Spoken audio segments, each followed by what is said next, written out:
बिस्मिल्लाहिर्रहमानिर्रहीम। अस्सलाम वालेकुम नाज़रीन, आप यूट्यूब चैनल देख रहे हैं। मैं इमरान खान हूँ। एक बार फिर अडयाला जेल के बाहर क्रैकडाउन हो गया। इमरान खान साहब की बहनें बैठी रही रात भर और रात गए जिस तरह पिछली मरतबा एक हफ़्ता पहले रात को 2 बजे के बाद क्रैकडाउन किया गया, बिल्कुल उसी तरह एक मरतबा फिर क्रैकडाउन किया गया। इमरान खान साहब की बहनें इस मरतबा बहुत बड़ी तादाद में लोगों के साथ मौजूद थीं, यानी पिछली मरतबा 50-60 लोग थे, तो आज लोगों की तादाद उससे 10 गुना ज़्यादा थी।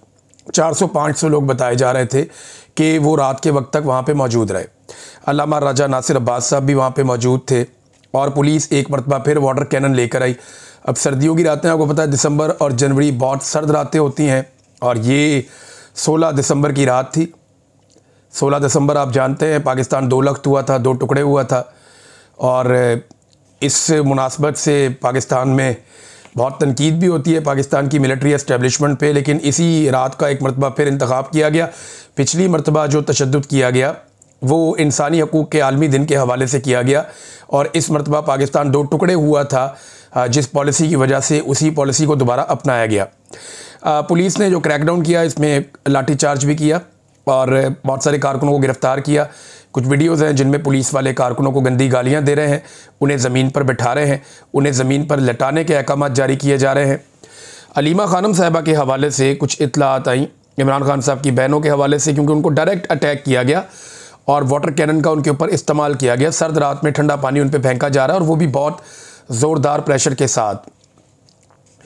ये अहमद हसन बोबक साहब हैं, ये कहते हैं जी सबसे तकलीफ़ दह बात जो अभी तक रिपोर्ट नहीं हो सकी, जब क्रैकडाउन शुरू हुआ तो जहरीले पानी के साथ अलीमा खान को निशाना बनाकर हमला किया गया। पानी के प्रेशर से अलीमा खान बुरी तरह गिर गई, साथियों ने उठाया तो दूसरी मरतबा ज़्यादा प्रेशर के साथ पानी मारा गया, जिससे अलीमा खान दोबारा गिर गई और चंद लम्हात के लिए वो बेहोश हो गई। अलीमा खान आज ज़ख्मी भी हुई हैं, लेकिन सिर्फ आवाम को हौसला देने के लिए अलीमा खान ने कमज़ोरी का इजहार नहीं किया, और अल्लाह अलीमा आपा को या अलीमा खान को मज़ीद इस्तकामत दे। ये जनाब एक स्टेटमेंट जारी किया गया। मैंने वहाँ पे जर्नलिस्ट हैं, उनसे पूछा, उन्होंने कहा जी इससे मिलती जुलती सूरत हाल हुई है, और इस मरतबा जो पानी इस्तेमाल किया गया उसमें केमिकल मिला हुआ था, यानी इससे पहले जो पानी फेंका जाता था उस पर वो केमिकल नहीं होता था। अब ये अलीमा खानम इंटरव्यू में बता भी रही थी कि औरतों, बच्चों और बुज़ुर्गों पर केमिकल डालकर पानी फेंका जा रहा है, लोगों को गिरफ़्तार भी किया जा रहा है, लेकिन आज़ादी की जंग में ये सब होता है। अल्लाह हमें इसका सिला आज़ादी की सूरत में देगा, ये अलीमा खानम ने कहा। उनकी इमरान खान साहब की दीगर बहनों ने भी स्टेटमेंट दिए, और केमिकल मिला पानी था तो इससे स्किन जल रही थी ख़वातीन की। जो लोग वहाँ मौजूद हैं वो बता रहे थे हमारी जो जिल्द है वो जल रही थी, साथ में आँखों में जलन हो रही थी, आँखों में उनके आंसू आ रहे थे, साथ वो लोग खांस रहे थे बुरी तरह।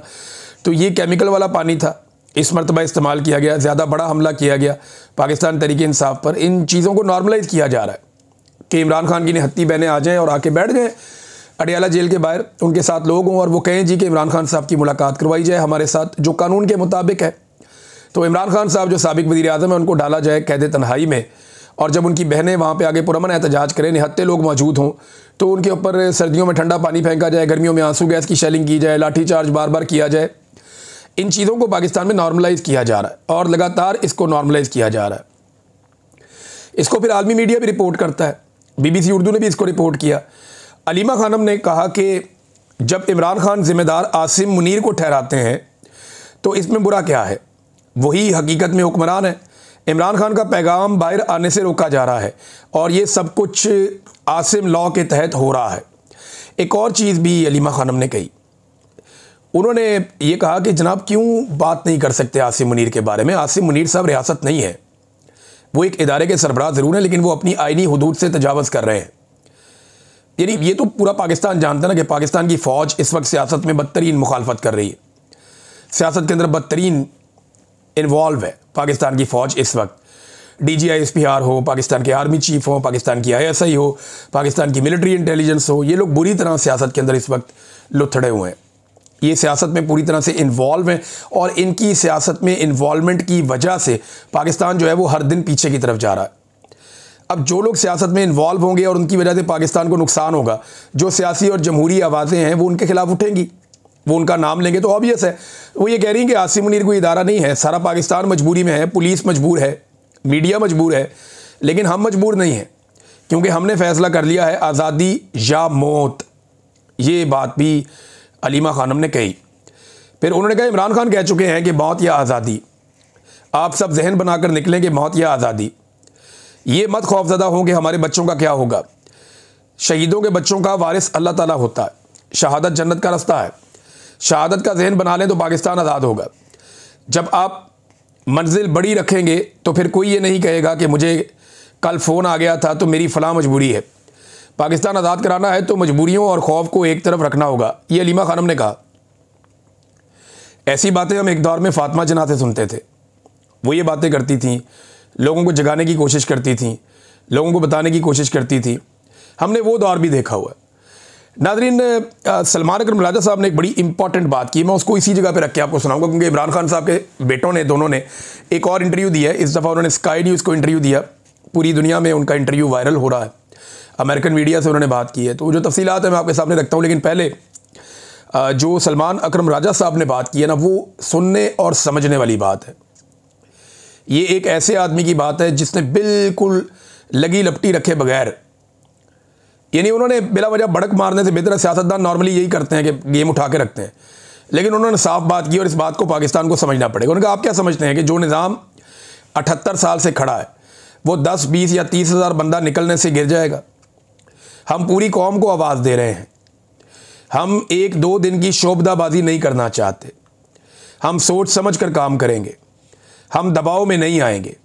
ये सलमान अकरम राजा साहब ने कहा। देखें, दबाव यही है ना कि एक तो कारकुनों का दबाव भी होता है, आलमी दबाव भी आ रहा है।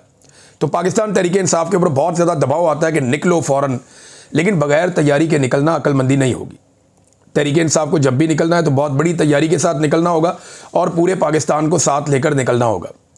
ये एहतजाज पाकिस्तान के हर कोने में, हर जगह पे होगा तो कामयाब होगा, और एक दिन तो ये होना है।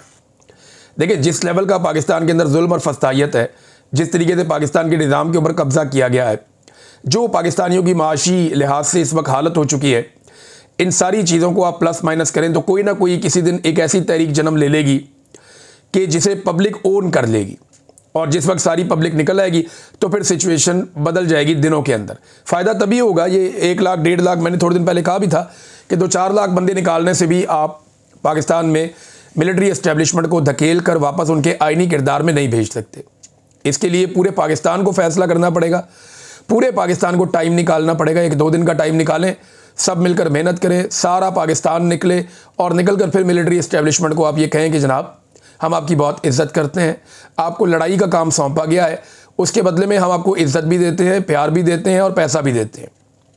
लिहाजा आप अपने असली काम में वापस चले जाएं और मुल्क के बारे में सोचना आप बंद कर दें। ये हमारा मुल्क है, हम इसके बारे में खुद सोच लेंगे, आप सिर्फ अपनी ड्यूटी करें। जब ये चीज़ हो जाएगी तो पाकिस्तान भी सीधा हो जाएगा। इमरान खान साहब के बेटों ने जो इंटरव्यू दिया वो मैं आपके सामने रखता हूँ।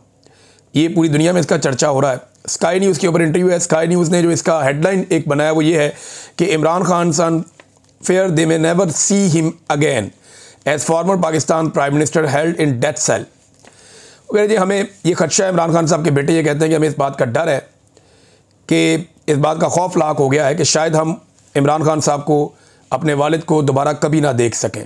ये बात इमरान खान साहब के बेटों ने स्काई न्यूज़ को इंटरव्यू देते हुए कही। उन्होंने और बहुत सारी बातें बताई। उन्होंने कहा जी हमारे वालिद को जिन हालात में रखा गया, ये क्वेश्चन आंसर का एक बड़ा लंबा सेशन था। उन्होंने कुछ अपने घर के अंदर चीज़ें और जगह भी दिखाई जहाँ उनके वालिद बैठते थे इमरान खान साहब, उस घर में वो कुर्सी और वो जगह भी दिखाई। फिर इमरान खान साहब के एक बेटे ने, कासिम ने गालिबन, जो शर्ट पहनी हुई थी वो इमरान खान साहब की शर्ट है, यानी वो माजी में इमरान खान साहब को वो कई दफ़ा पहने हुए दिखाया गया। वो एक अपर है और वो उसी तरह से है। इमरान खान साहब की उसमें तस्वीरें भी हैं, मे बी उनके वालिद साहब का ही अपर है जो उन्होंने पहना हुआ है। उन्होंने कहा जी हमारे वालिद को जिन हालात में रखा गया है वो सिर्फ बुरे नहीं बल्कि इंतहाई खौफनाक है। जिस सेल में वो हैं उसे डेथ सेल कहा जाता है। उनकी ज़िंदगी से मुताल्लिक़ खबरें बेहद ज़हनी दबाव का बायस बनती हैं, ख़ास तौर पर जब हम यहाँ बिल्कुल बेबस हैं और कुछ ज़्यादा कर भी नहीं सकते। ये जनाब उन्होंने बैनुल-अक़वामी मीडिया स्काई न्यूज़ को इंटरव्यू दिया। मज़ीद उन्होंने क्या बातें की ये भी आप देख लीजिए। उन्होंने कुछ मुतालबात भी किए।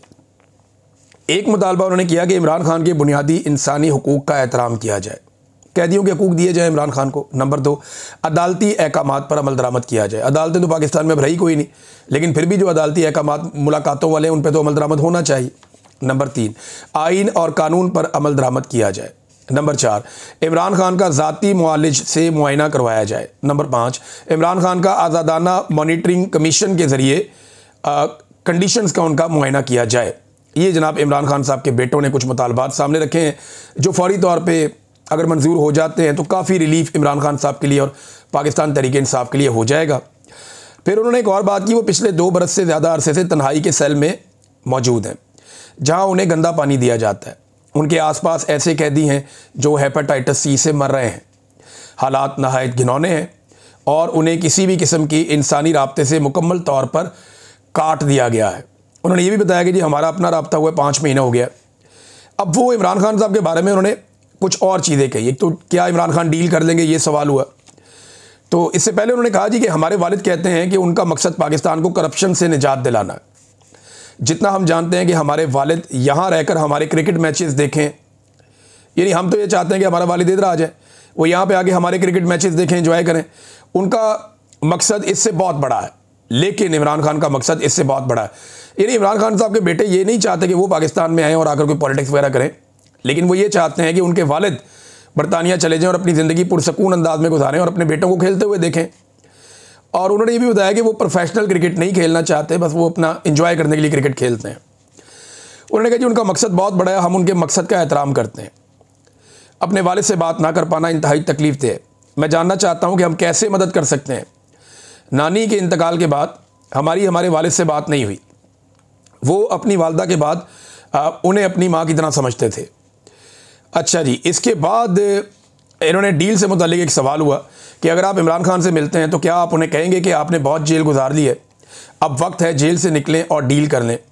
मैंने एक इंटरव्यू दिया मैरियो नोफेल साहब को, वो बड़े अच्छे जर्नलिस्ट हैं। उन्होंने उनकी तरफ से एक रिक्वेस्ट आई तो मैंने कहा जी मैं इंटरव्यू के लिए अवेलेबल हूँ। एक इंटरव्यू मैंने दिया, इतनी तैयारी मैं नहीं कर पाया, लेकिन उसमें मेरे से भी ये सवाल पूछा गया था। तो मैंने जो जवाब दिया, मैंने उनको ये बताया था कि इमरान खान साहब का करैक्टर आपको स्टडी करना पड़ेगा। वो एक ऐसे किरदार का आदमी है कि वो अपनी ज़ात के लिए डील हासिल नहीं करेगा, और ये बात एस्टेब्लिशमेंट के सोचने की है। बहरहाल कासिम खान साहब ने कहा जी हमें समझना होगा कि इमरान खान की एक ज़िंदगी है जो पैशन से भरपूर है। उनका एक मकसद है कि पाकिस्तान को मसाइल से निकालना। वो अपने मकसद के लिए जेल में है। अगर हम इमरान खान को कहेंगे कि अब्बू आप डील कर लें, हमारे साथ इंग्लैंड चलें, अपने मकसद को छोड़ दें, वहाँ क्रिकेट मैच देखें, तो ये इमरान खान को डिस्टर्ब करेगा। हम इमरान खान के मकसद का एहतराम करेंगे।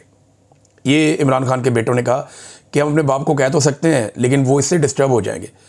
फिर उन्होंने बताया जब हमारी लास्ट टाइम बात हुई थी, कोई 5 महीने हो गए शायद इस बात को, उन्होंने कहा जी उन्होंने हमें यकीन दिलाया कि वो खैरियत से हैं, लेकिन जिन हालात में उन्हें रखा गया है उन पर वो शदीद गुस्से में थे। हम पाकिस्तान जाने का प्लान कर रहे हैं क्योंकि हुकूमत ने हमें आने की इजाज़त के बारे में खुलकर बात की है। अगर ये एक बार फिर अपनी बात से मुकर ना गए तो हमें उम्मीद है कि हम जनवरी में वहाँ जाएंगे। हमने वीज़े अप्लाई किए हुए हैं, मगर अभी तक हमें वीज़े नहीं मिले। ये इमरान खान साहब के बेटों ने पाकिस्तान आने के हवाले से जो स्टेटमेंट दिया वो ये है। अच्छा, एक और जो इमरान खान साहब के बेटे हैं उन्होंने एक और बात की। उन्होंने कहा जी मुझे याद है कि मैंने एकदम ट्विटर पे देखा कि अचानक से पता चला कि इमरान खान साहब की वफ़ात हो गई है। तो ये बहुत खौफनाक था। हम यहाँ बहुत बेबस हो गए थे। खबरें चलाने वालों को आइडिया नहीं होता कि फैमिली के ऊपर क्या गुजरता है। मैं जब जबरी तौर पे लापता था तो खबरें चल गई कि इमरान रियाज मारा गया। मेरी फैमिली ने मुझे बाद में बताया कि हमारे ऊपर क़यामत ही गुजर गई थी, और ये इंटरनेशनल मीडिया पे भी खबरें चल गई थी। इमरान खान की मौत के हवाले से इंडियन और अफ़गान मीडिया ने खबरें चलाई थी। ये बड़ा अफसोसनाक काम उन्होंने किया था और इसका प्रोपेगेंडा पाकिस्तान में बहुत किया गया। बड़ा अनफॉर्चुनेट है। तो उनकी फैमिली के ऊपर बहुत बहुत बुरा गुजरा, बड़ी तकलीफ़ हुई उन्हें। फिर उन्होंने ये भी बताया जी हमारी पप्पो मिली हैं, यानी हमारे वालिद की बहन हमारे वालिद को मिली। उन्होंने कहा जी कि वो बज़ाहिर तंदुरुस्त दिखाई दे रहे हैं, लेकिन जिन हालात में उनको रखा गया है वो शदीद गुस्से में है। एस्टेब्लिशमेंट इमरान खान को मुकम्मल कैद तन्हाई में रखने की कोशिश कर रही है। ये भी इमरान खान साहब के बेटे ने कहा। और फाइनली वो ये कहते हैं कि उन्हें नफ्सियाती तशद्दुद के हथकंडों का सामना है, यहाँ तक कि जेल के एहलकारों को भी इमरान खान से बात करने की इजाज़त नहीं दी जाती। ये है नादरीन इस वक्त सूरत हाल। इमरान खान साहब की। मैं एक चीज़ और आपके सामने रखना चाहता हूँ, ये उनके बेटों ने इंटरव्यू दिया। एक बड़ी अफसोसनाक चीज़ मैं पढ़ रहा था और मेरा बल्कि मैं आज रब्ता भी करूँगा। जवेरिया सिद्दीक साहिबा, शहीद अरशद शरीफ की अहलिया, हमारी बहनों की तरह है, उनको तंग किया जा रहा है अब, क्योंकि अरशद शरीफ की वालिदा के इंतकाल के बाद अब जवेरिया एक ऐसी खातून है जिन्होंने अरशद शरीफ का केस पहले भी लड़ा है, वो अब भी लड़ रही हैं, वो इसके लिए ज़ोर लगाती रहती हैं। कीनिया के अंदर उन्होंने बड़ी हिम्मत दिखाई और कीनिया में जो इंसाफ हासिल किया कुछ हद तक, वो जवेरिया सिद्दीक साहिबा ने हासिल किया, शहीद अरशद शरीफ की बेवा ने। और कीनिया के अंदर जब ये फैसला आ गया कि ये मिस्टेकन आइडेंटिटी का केस नहीं था, हादसाती तौर पे नहीं हुआ, ये जानबूझकर टारगेट करके कत्ल किया गया है, तो ये एक बहुत बड़ी कामयाबी है। तो कीनिया में तो इंसाफ हो गया, पाकिस्तान में इंसाफ ना मांगे इसलिए उनको तंग किया जा रहा है। वो कहती हैं कि मैं जवेरिया सिद्दीक हूँ, पाकिस्तानी सहाफ़ी अरशद शरीफ की बेवा, जिन्हें 2022 में कीनिया में कत्ल कर दिया गया था। उनके कत्ल के बाद से मुझे पाकिस्तान में मुसलसल हरासानी और धमकियों का सामना है। हाल ही में नामालूम अफराद मेरे घर आ रहे हैं, मेरा नाम पुकारते हैं और बार बार दरवाजे की घंटी बजाते हैं, जिससे शदीद ज़हनी अजियत होती है। मेरे इलाके में मुश्तबा अफराद मेरे बारे में पूछ गछ कर रहे हैं और मेरी नकलो हरकत के मुतालिक सवालात कर रहे हैं। अंदाज़ा कीजिए आप कितनी ज़्यादती है। अब पाकिस्तान में कौन लोग हैं जो नहीं चाहते कि जवेरिया सिद्दीक साहिबा अपने मरहूम शौहर या शहीद शौहर के हवाले से इंसाफ हासिल करने के लिए कोशिश करें? कौन है पाकिस्तान में ऐसा जो अरशद शरीफ की बेवा को दबाव में लेना चाहता है, इनकी फैमिली को दबाव में रखना चाहता है, इनके ऊपर प्रेशर डालना चाहता है? कौन है? वही है ना जिसकी वजह से अरशद शरीफ शहीद हुआ, या जिन्होंने ये सारा खेल खेला, जिन्होंने पाकिस्तान में सहाफ़त को एक अजाब बना के रख दिया, जिन्होंने बेशुमार मजालिम किए, वही लोग हो सकते हैं। बहरहाल ये इंतहाई अफसोसनाक है। पाकिस्तान के अंदर और पाकिस्तान के बाहर, ओवरसीज़ पाकिस्तानी हो या बैनुल-अक़वामी मीडिया हो या इंसानी हकूक़ की तंजीमें हो, सबको इस मामले के ऊपर आवाज़ उठानी चाहिए। और पाकिस्तान तहरीक इंसाफ को ख़ुसूसन, क्योंकि तहरीक इंसाफ हर जगह पे बात करती है शहीद अरशद शरीफ के बारे में, तो उन्हें ख़ास तौर पे इस हवाले से इक़दामात करने चाहिए और इसको सेनेट में और कौमी असम्बली में इस मामले को उठाना चाहिए। बल्कि खैबर पख्तूनख्वा की असम्बली में इसके ऊपर बेशक करारदाद पेश करेंगे। शहीद अरशद शरीफ की फैमिली को, अहलिया को हरासा किया जा रहा है। नादरीन, ये एक स्टेटमेंट मेरे पास आया, ये स्टेटमेंट आप देखिएगा। ये राना मशहूद साहब हैं PMLN के। मुशर्रफ के ख़िलाफ़ जब तहरीक चल रही थी, ये वकील भी हैं, तो ये बड़े पेश होते थे, मुझे अच्छी तरह याद है कि हम कवरेज करते थे। अब ये लोग कहाँ से कहाँ पहुँच गए। ये राना मशहूद साहब का स्टेटमेंट आप देखिए पहले। फील्ड मार्शल सैयद आसिम मुनीर हर उस मजलूम के साथ खड़े हैं जिसके साथ ज़्यादती हो रही है, ये राना मशहूद साहब कह रहे हैं। देखिए, फील्ड मार्शल आसिम मुनीर साहब के लिए नून लीग और पीपल्स पार्टी में उनकी क़यादत के बराबर जगह बन चुकी है। यानी आसिम मुनीर साहब की जो जगह है इस वक्त पीपल्स पार्टी में और PMLN में, वो जरदारी और नवाज शरीफ की तरह है। और जो लोग कल तक डिक्टेटर्स के खिलाफ लड़ते थे, मिलिट्री की मुदाखलत को गलत कहते थे, वो आज फील्ड मार्शल की तारीफ़ें कर रहे हैं, चाहे वो PMLN में है चाहे वो पीपल्स पार्टी में है। क्योंकि ये जमातें और इनके लीडर एक बात समझ चुके हैं कि हमें इमरान खान से बचाने का यही एक वाहिद ज़रिया है। अगर फील्ड मार्शल हमें इमरान खान से ना बचाएं और उसके लिए अपनी इदारा जाती ताकत इस्तेमाल ना करें, एजेंसियों को इस्तेमाल ना किया जाए, तो इमरान खान से हमें कोई नहीं बचा सकता। तो अब आप अंदाज़ा करेंगे, ये वो लोग हैं जो जमहूरियत के लिए आवाज़ उठाते थे, जो परवेज़ मुशर्रफ के ख़िलाफ़ तहरीक चलाते थे। आज ये लोग एक सर्विंग सरकारी ऑफिसर के जूते पॉलिश करते हैं। मुझे बड़ा अफसोस हुआ, यानी मैं जब राना मशहूद साहब को देखता हूँ तो मुझे लगता है ख्वाजा साद रफ़ीक साहब को चाहिए कि इनको डांटें कि यार ये तुम लोग क्या कर रहे हो, क्योंकि ये उनकी टीम का हिस्सा है, उनके बहुत करीब है, मैं जानता हूँ। साथ में जो खुरम दस्तगीर साहब हैं, उन्होंने क्या हरकत की कुछ अर्सा पहले, ख्वाजा आसिफ हों, राना सलाउल्लाह हों, ये लोग सियासत में इनकी एक बड़ा लंबी स्ट्रगल है। इनकी सियासत में बड़ा लंबा अरसा इन्होंने सियासत की हुई है, इनके अपने एक नाम है। जब आसिम मुनीर साहब को कोई नहीं जानता था तब भी लोग इनको जानते थे, लेकिन मुझे कभी ऐसा लगा नहीं था कि एक दिन ये भी जूते पॉलिश कर रहे होंगे, इस लेवल तक ये लोग चले जाएंगे। बदकिस्मती है इन लोगों की भी और पाकिस्तान की भी। नाज़रीन, जो मुस्लिम खातून का हिजाब खींचने वाला सियासतदान है इंडिया में, मैं तो अब उसका नाम भी नहीं लेना चाहता, मैंने सोचा उसका नाम ही ना लें, बस ये एक इंडियन सियासतदान है। और ये जब इस तरह की हरकत करेगा तो इंडिया का चेहरा कहलाएगा, और क्या कहलाएगा।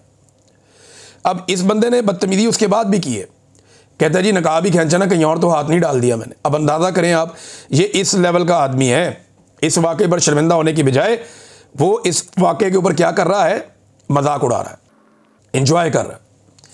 ये इंडिया में जो इंसानी हकूक़ की तंजीमें हैं, पूरी दुनिया में इसके ऊपर आवाज़ उठनी चाहिए। और देखें, पाकिस्तान के ऊपर ब्लेम करने की ना भारत को वजह भी मिल गई। भारत अक़वाम मुत्तहिदा की सलामती कौंसिल में गया, भारतीय जो मुस्तकिल मंदूब है उसने गुज़िश्ता साल जो अभी हाल ही में एक रिपोर्ट आई है, वो वाली रिपोर्ट और अक़वाम मुत्तहिदा की जो दीगर रिपोर्टें हैं पाकिस्तान के हवाले से या 27वीं आईनी तरमीम के हवाले से जो अक़वाम मुत्तहिदा की रिपोर्ट है, ये सारों को हवाला बना के उन्होंने पाकिस्तान के ख़िलाफ़ केस रख दिया सलामती कौंसिल में अक़वाम मुत्तहिदा की। ये भारत ने किया। यानी भारत का मुस्तकिल मंदूब कहता है जी इमरान खान के खिलाफ जो मज़ालिम हो रहे हैं वो भी रखे उन्होंने। सियासी सूरत हाल पाकिस्तान में जो बनी हुई है, जो मिलिट्री का एक कंट्रोल हो गया, जो आईनी तब्दीलियाँ और आईनी बगावत की 27वीं तरमीम के ज़रिए फ़ौज को एक इम्यूनिटी मिल गई है, लाइफ टाइम एक इम्यूनिटी है। तो इन चीज़ों के ऊपर भारत अब पाकिस्तान को ख़राब करने के लिए वो चला गया अक़वाम मुत्तहिदा में सलामती कौंसिल में। भारत की कैसे जुर्त हो सकती है कि वो ये करे, पाकिस्तान का इंटरनल मामला। लेकिन बात ये है कि ये मौका कौन दे रहा है भारत को। पाकिस्तान में जब जुल्म और जबर करेंगे, मिलिट्री हर चीज़ का फैसला करेगी, मिलिट्री की आदत, और वो कंट्रोल करेगी पाकिस्तान के मामलात को। और जो जुल्म जबर पाकिस्तान में दिखाई दे रहा है पूरी दुनिया को, जब वो ये सारा कुछ करेंगे तो भारत इसको बतौर हथियार, बतौर टूल, बतौर अपने वेपन के इस्तेमाल करेगा जाके आलमी फोरम्स के ऊपर। देखिए, माजी में हम कश्मीर में भारतीय मज़ालम के ऊपर पूरी दुनिया में बोलते थे, सिखों पे मज़ालम के ऊपर हम पूरी दुनिया में बोलते थे, और भारत के बाद सिर्फ पाकिस्तान के खिलाफ बोलने के लिए बलूचिस्तान का एक मामला था। लेकिन अब भारत की इतनी हिम्मत हो गई है, और ये हिम्मत हमने उन्हें दी है। जो कुछ हमने पाकिस्तान में किया और अक़वाम मुत्तहिदा ने उसके ऊपर रिपोर्ट किया, अक़वाम मुत्तहिदा की वही रिपोर्टें हवाला बनाकर भारत ने पाकिस्तान के खिलाफ महाज बना दिया। तो पाकिस्तान की जो एस्टेब्लिशमेंट है वो होश के नाखून ले और दुश्मन को ये मौका ना दे कि वो हमें आलमी सतह पे गंदा करे। नाज़रीन, फजलुर रहमान साहब और जमात इस्लामी को दावत दे दी गई है इस्लामाबाद कॉन्फ्रेंस के लिए, और ये कौमी कॉन्फ्रेंस इस्लामाबाद में होने जा रही है। कुछ और ख़बरें हैं नेक्स्ट व्लॉग में शेयर करते हैं। अब तक के लिए इतने ही। अपना ख्याल रखिएगा, अपने चैनल का भी। अल्लाह हाफ़िज़।